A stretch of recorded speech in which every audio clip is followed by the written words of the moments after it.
the opposite of pride is vulnerability. And when you bring up this word courage, which is really quite a beautiful word, the core of courage is cœur in French, or corazón in Spanish, which is heart.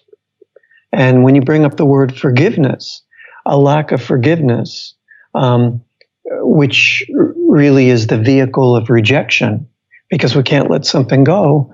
And, in the book, I talk a lot about the importance of not rejecting or excluding the members in our family, even though they were alcoholics, or our dad or granddad hurt our mom or grandfather or grandmother. Because when we reject another, many things happen. It's almost mystical in the way,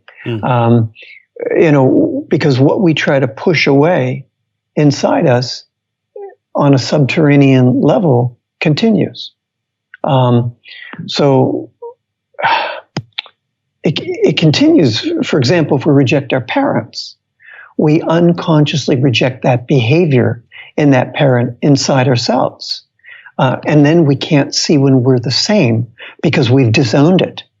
We can't see when we're cold or distant like that parent. Mm-hmm. And it expresses in us unconsciously. Not only that, but when we reject that parent for being cold or distant, what do? But we pull in a partner who's cold or distant, who plays it out for us. We actually pull in a partner who mirrors the same thing because we're not allowed to reject or exclude anything. That's the wall we keep hitting into, which is really saying, don't hit, get permeable, become vulnerable. So we either pull in a partner who does the same thing to us, or we pull in a good partner, but then we make them distant or cold because we're like this, hyper vigilant and shut down. And after a while, the partner says, "What?" and stops trusting us. So we can turn a good partner bad, in a sense, through our hypervigilance and our lack of trust. But I think most importantly here, Josh, is if we reject a parent, let's say, for treating us poorly, we often treat that child part of us the same way we feel we were treated. For example, if the parent couldn't be gentle with us, or they ignored us, we can't be gentle with us. We ignore that child part of us. We do to ourselves what they believe they've done to us. If the parent was critical or aggressive, we become self-critical or inwardly aggressive. I've seen that come up in my own life, and what was really unique when I was going through your book, and I'm so excited too, because my partner is actually going to be going deep into your work in your program, which I know this podcast, we're going to be linking information about your program in the show notes of this show.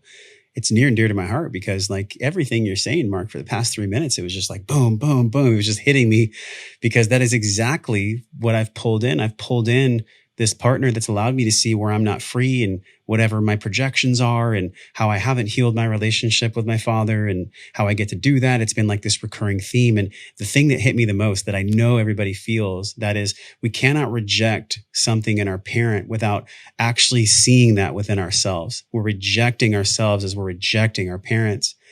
And the courage, in my opinion, that you spoke so eloquently was the heart, the corazón. Like, whew, that's a really tricky road for people to walk, because I think what we all fear, or I'll speak for myself, is like going back to the well one more time, to a parent, to a father, to a mother, and saying, I love you, I forgive you, here was my experience, and I just want to move forward with you, and then having them reject you again. I think that is what everyone's most afraid of, is like when I'm super vulnerable and I open up as an empowered masculine being, don't hurt me again.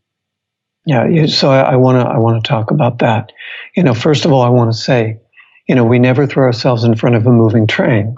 If our parents are not able to meet us where we are, and we can't stand the flame, we can't stand the fire, do the work inwardly first. You don't have to go back to your parents. You can do it through visualization, because the brain doesn't know where the healing is coming from. Often people that can't heal with their parents in real time, from my book, I'll have them use a photograph. One of the pieces of work I'll have somebody do with a mother with whom they're not attached, and they're rageful with the mother because this attachment was broken. I might have them put the photograph behind their left shoulder at night as they sleep. And, it's like, Mom, we can't do this in real life.